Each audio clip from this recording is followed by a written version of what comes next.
DIG Sukkur ठरी मीरवाह में 12 सां बदफेली वारे वाक़े जो नोटिस वठी कमेटी क़ाइम करे छॾी आहे। डीआईजी सखर फिदा हुसैन मस्तोई ठरी मीरवाह में शागिर्द सां बदफेली वारे मामले जी जांच लाइ एसएसपी खैरपुर, डीएसपी ठरी मीरवाह ऐं एसएचओ ठरी मीरवाह में सरबराही में जांच कमेटी जोड़े छॾी आहे। एसएसपी खैरपुर जी सरबराही में जोड़ियल कमेटी शागिर्दनि सां बदफेली वारे वाक़े जी जांच करे रिपोर्ट डीआईजी सखर खे ॾींदी। डीआईजी सखर फिदा हुसैन मस्तोई जो चवणु आहे त वाक़े जी अणधुरी जांच करे जवाबदार के गिरफ्तार करे खेस कानून के कटहरे में आंदो वने।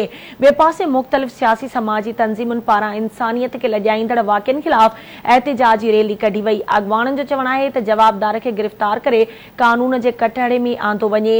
रैली में शरीक अगवाणन चीफ जस्टिस का वाक़े जो नोटिस वठण जो मुतालबो कयो आहे।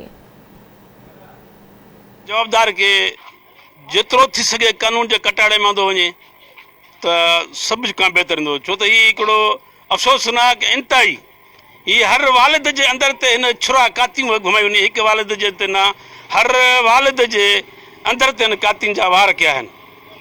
सो उन जे लाइ जेतिरो चए जेतिरो घटि आहे ऐं गवर्नमेंट ऐं चीफ जस्टिस खे असांजी अपील आहे त फौरन इन माण्हू खे गिरफ़्तार करे इंसाफ जे कटाड़े में आंदो वञे। ठरी मीरवाह चौक ते हिनखे लटकायो वञे, असांजो पोइ अंदरि ठहंदो, न त असां हिन कॾहिं माफ़ कोन कंदासीं। जेकॾहिं हुकूमत असांजो फ़ैसिलो करे थी ठीकु आहे, न असां पंहिंजो फ़ैसिलो पाण करणु ॼाणूं था ऐं कंदासीं बि। हाली असां कानून जो सहारो वरितो आहे, जे कानून असांजी मदद न कंदो। हिन महिल डीआईजी साहब हिन महिल मूंसां लाइन ते आहे।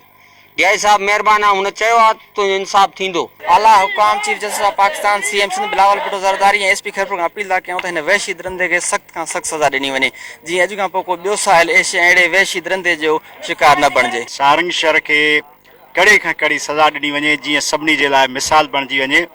हुन जो इहो कारनामो जेको उस्ताद पेशे खे लॼाइण जे लाइ हुन अहिड़ो कमु कयो आहे, हिकिड़ो बुरो फ़ैल कयो आहे। असां हुकूमत सिंध खां ऐं हुकूमत पाकिस्तान खां ऐं पाकिस्तान जी सुप्रीम कोर्ट खां ऐं ॿियनि आला इदारनि खां इहो मुतालबो था कयूं त हिन शख़्स खे कड़े खां